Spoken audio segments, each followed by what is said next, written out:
Hey, Dr. Vance, in the last two things, okay, so because it talks about, out of 1 Peter chapter 3, verse 7, the last word that I really want to pull in, actually the last two words and then one caution, is first of all that she is weaker.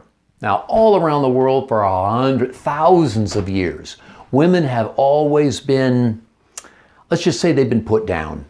They've been pushed down. They've been put aside. Oh, they're not as smart. They're not good at business. They're not intellectually as sharp. They're not emotionally strong. They're not all...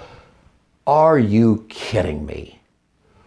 All of us, if we're honest with ourselves, know a mother or an aunt or a wife or and these women are stunning examples of brilliant, emotionally strong, spiritually on target people that are an example for us.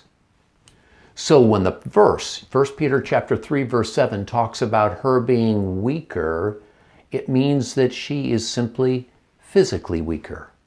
So there's no way that we can put her down for that. God's created our bodies differently.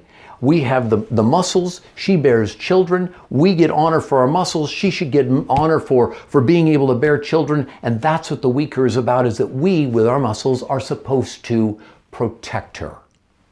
The next phrase, though, in that verse, it says, since she is a woman. And remember, that was absolutely revolutionary in the time that Peter wrote this, because in that time, just like in many of the countries around the world today, women can be hurt, or they can be abused, or they can be put down, or they can be beaten up, or in his day, they could be killed if they did something wrong and their husbands didn't like them.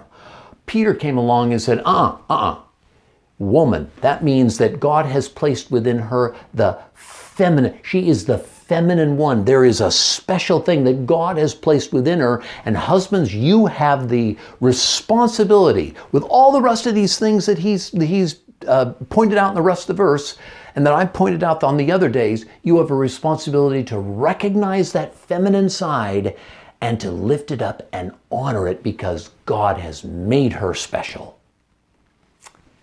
And here's the kick.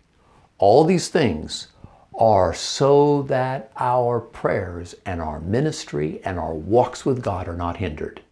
So men, go out today determined to have your walk with God powerful and strong, because you're going to honor, lift up, and you are going to love your wife like she's never been loved before.